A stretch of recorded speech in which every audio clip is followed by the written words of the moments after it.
So it's currently about 11 o'clock here at Dodger Stadium following the Giants' 11-5 loss at the hands of the Los Angeles Dodgers, their worst loss of the season so far. Not necessarily by margin of defeat, but when you look at how the first 8 innings of this game played out, they trailed 11-0 at the end of the first 8 innings. Clayton Kershaw pitched 7 scoreless innings. Shohei Ohtani hit 2 homers, the 249th and the 250th of his major league career.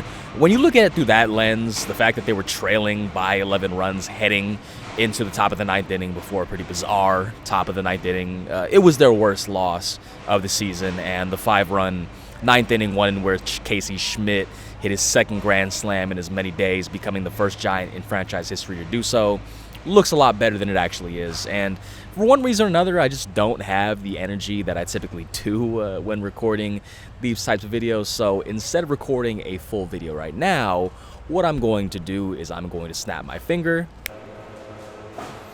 It is now roughly 10 o'clock here on Sunday night at Dodger Stadium. The Giants just fell to the Los Angeles Dodgers 5-4 on Sunday Night Baseball, but we're not here to talk about the outcome of today's game. Unless you have been living under a rock, you know exactly what the main subject of this video is about to become, and that, of course, has been the Giants acquiring star third baseman Rafael Devers from the Boston Red Sox in exchange for chiefly Kyle Harrison and Jordan Hicks, as well as the Giants' first-rounder from last year, James Tibbs III, as well as a 20-year-old right-hander whose name, unfortunately, is escaping me. It's been a very long day here at the ballpark, a very unexpectedly long day here at the ballpark.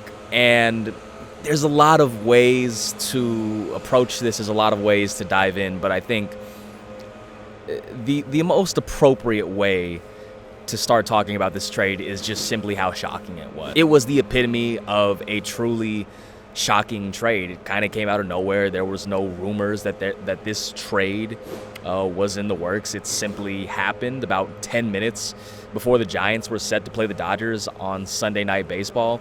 And I saw a couple tweets after the fact comparing it to the Luka trade, the Luka Doncic to the Lakers trade, simply from the perspective of shock value. Obviously, Devers, relative to the rest of the league, isn't in the same caliber as Luka, because obviously that's a very high bar to clear. But just as far as the shock value, the pure shock value of this trade, it's definitely up there.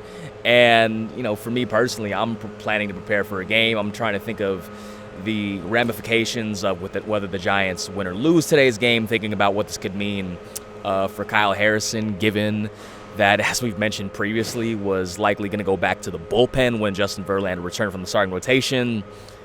Obviously, that will not be happening now. And from there, you look at the return, or rather what the Giants sent to Boston, and given how well Devers has played in his major league career, how much he has achieved. He's a 3-time All-Star, 2-time Silver Slugger, a 1-time World Series champion, that, of course, being in 2018 with the Boston Red Sox alongside Mookie Betts, who is now a Los Angeles Dodger. Given what Devers has accomplished in his major league career, it didn't take a crazy haul. This isn't to say that Harrison and Hicks are nothing, but it didn't take a super crazy haul on the Giants' end to make this happen. They maintained Bryce Eldridge. They maintained Carson Whisenhunt. They maintained a lot of their top prospects. And the big kind of trade-off, so to say, or rather what the Giants are going to have to take on as a result of acquiring Devers is the fact that he has an incredibly large contract. He signed, before the 2023 season, a 10-year, $310.5 million contract. It's something in that range. There's some deferred money in there as well once the contract ends, but you do a little bit of math, and the Giants owe Devers upwards of $250 million over the next 8.5 seasons. So that's probably why the haul wasn't super extensive. And there's also the fact that, the relationship with Devers or the relationship that Devers had with Boston, outside looking in, really did sour in recent months. That the Red Sox obviously signed Alex Bregman, and Devers didn't want to move off third base. There was a lot of back and forth. I'm forgetting exactly how it all unfolded. I don't know the minutiae of how it all unfolded, but there was talks about him wanting to playing first base when Tristan Cassis ruptured his patellar tendon, I believe that's what it was, and Devers was adamant that he wanted to stay at designated hitter. They moved him to designated hitter because of Bregman. Then he didn't want to move off of it. He didn't want to learn a new position. It was a situation that there was a lot of moving parts to it, and again, outside looking in, it just did not seem like the healthiest dynamic in the world, and potentially a new change of scenery. Despite all that Devers accomplished in Boston, potentially a new change of scenery could leave him more receptive to the idea of playing first base. And I do want to get into the positionality of this as well. As you can tell, I'm kind of just bouncing back and forth, a lot of different thoughts, a lot of different ideas, but I would be remiss if I didn't just talk about how good Devers has been. And I know I mentioned it with the accolades, but since making his major league debut in 2017, and more specifically since 2019, when he had his first true breakout year, he's been one of the best third basemen in all of baseball. I think the WRC plus in his career, or at least since 2019, is roughly 137, meaning he's 37% better than a league average hitter. He has, I'm forgetting the amount, I think it's like 215 homers, a little under 700 RBIs. Right now, he's in the midst of one of his best offensive season with an 894 OPS. He has 14 homers, is leading the American League in walks. As of recording, obviously, that's going to change sometime soon. And he is the type of bat that the Giants, quite frankly, have been lacking. They have had a lot of very solid bats. Elliot Ramos has obviously been having a fantastic season after what he did last year. Matt Chapman was hitting really well before having the right hand injury. We'll get to that in a second. Willy Adames had been picking it up a little bit. Casey Schmidt, since filling in for Chapman, had been picking up a little bit. But this Giants offense, for the most part, has been roughly league average. And since May in particular, they have been below league average. And, of course, that below league average is what prompted Buster Posey on June 4th to shake up the roster, to designate Lamont Wade Jr. for assignment, to sign Dominic Smith to the Major League deal, and obviously this warrants a completely different class of a type of shakeup. So the Giants, with today's loss, they're 10 games above 500. They're second place in the NL West in mid-June, which a lot of people were frankly not expecting given how stacked this division was. But a lot of their success was on the backs of the pitching staff, particularly the bullpen, and a lot of the starters have done really well as well, particularly Logan Webb and Robbie Ray. But when you examine this team and you were to ask, what's the one thing that this team is truly lacking, it was an impact bat. And to become a true impact team, they needed a bat of this nature. And we have seen in the past where some guys get traded over. They need a little while to get acclimated. We've obviously seen that with Willy Adames. But if Devers can even provide something akin to just, maybe 80% of what he's done during his time in Boston, that would instantly make him the Giants' best hitter in their lineup, or at least one of the best hitters in their lineup.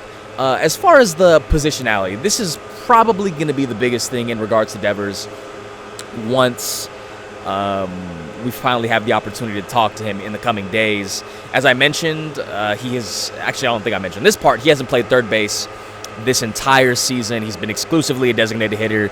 Didn't want to move to first base, and with Casey Schmidt playing there, Schmidt actually fouled a ball off of his left ankle today, and he kind of has a left ankle contusion as a result of that. We're not entirely sure where it's going to go, but regardless of whether or not Schmidt is healthy, Devers is probably going to take precedent if he wants to play third base. Now, it would make a lot of sense if Devers plays third base in the interim, with Chapman being on the injured list. He's going to be on the injured list for the next 3 to 4 weeks. But once Chapman comes back, that's going to be the big thing that the Giants are going to have to figure out, because Matt Chapman is one of the best defensive third basemen, if not the best defensive third baseman in baseball, has the 5 gold gloves. I think he has a platinum glove in there as well. So third base is not going to be open.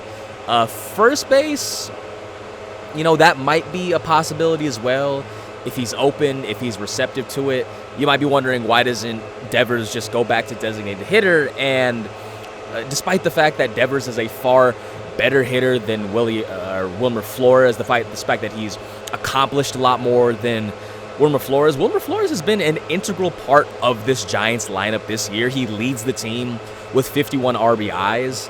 He's been exceptional with runners in scoring position, and I think the Giants are going to want to keep his bat in the lineup as much as possible.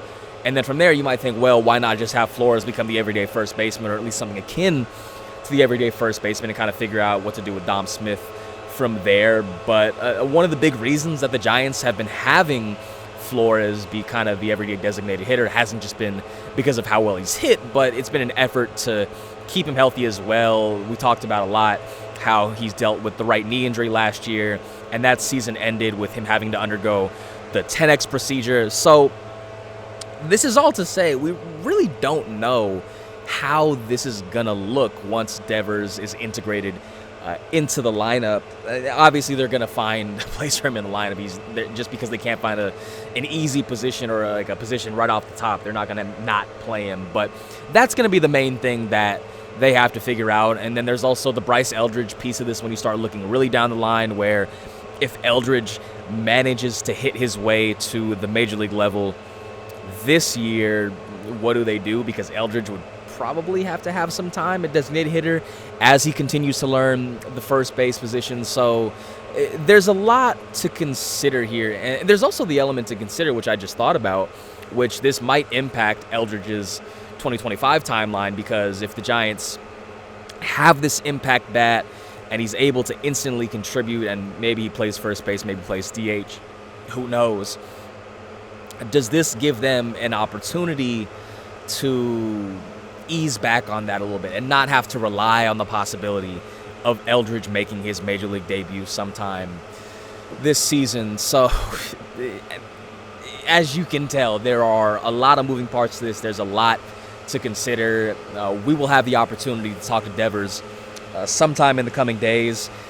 There's also the fact that the Boston Red Sox are coming to town later this week as part of this upcoming 9-game series. They play the Cleveland Guardians first, and then they play the Boston Red Sox this weekend. And I imagine there will be a pretty large Red Sox contingent there for that game, if not potentially a national media contingent. Maybe there's going to be a lot of national media here tomorrow because Shohei Ohtani is making his first start of the season in an opening role. But again, that's neither here nor there.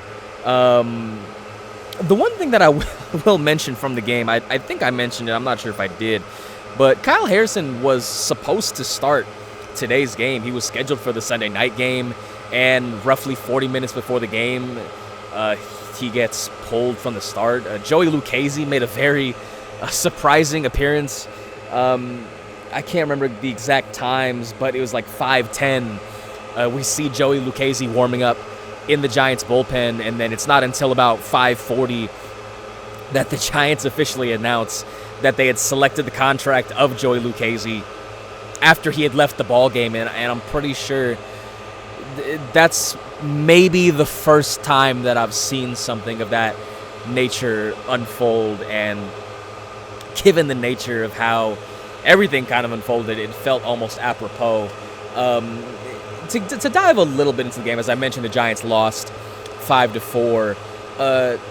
Sean Jelly took Harrison's place as the starter for today's game, and given that Spencer Bivens pitched 3 1/3 yesterday, given that Tristan Beck pitched 2 innings yesterday, Jelly's main objective, his modus operandi today, was to just pitch as much as possible. Melvin wanted Jelly to potentially provide 3 innings. He gave them 3 2/3, and it was actually the first start of his major league career, which this is a hell of a circumstance to make the first major league start. And I think the way that he phrased it was, given that they had the off day on Monday, he told Melvin as well as pitching coach JP Martinez, just run him dry, pitch him as much as possible. And with the off day on Monday, they'll figure it out later. And again, given the circumstances, it was honestly a hell of an outing. And honestly, given the circumstances of today's game, it would have been surprising if the Giants, not to say they would have rolled over, but if they would have just had a ho-hum loss, especially with Harrison being scratched and especially with Schmidt fouling the ball off his left ankle and giving them a pretty thin lineup. But again, it was only a 1-run loss, and they battled to the very end. It was one of what has been a lot of 1-run games for the Giants over the course of the last couple of weeks. And just wanted to give it, at the very end of this, just give a quick shout-out, a quick acknowledgement to Daniel Johnson, who had the solo homer in the top of the 8th inning, which was his first home run since August 24th, 2021. Obviously, it had been a couple of years. So I think I'm going to pin the bow on this video with that. Again, there will be a lot more to talk about in regards to this trade once we have the opportunity to talk to Devers on Tuesday, or whenever we have the opportunity to talk with him. And yeah, potentially get more clarity on whether he's going to play first base, third base for the time being, whatever it might be. But this is only the beginning of what is going to be a multiple day news cycle here in the Bay Area. I need to eat dinner. I got a flight to catch tomorrow morning, so I will see y'all potentially Tuesday in San Francisco.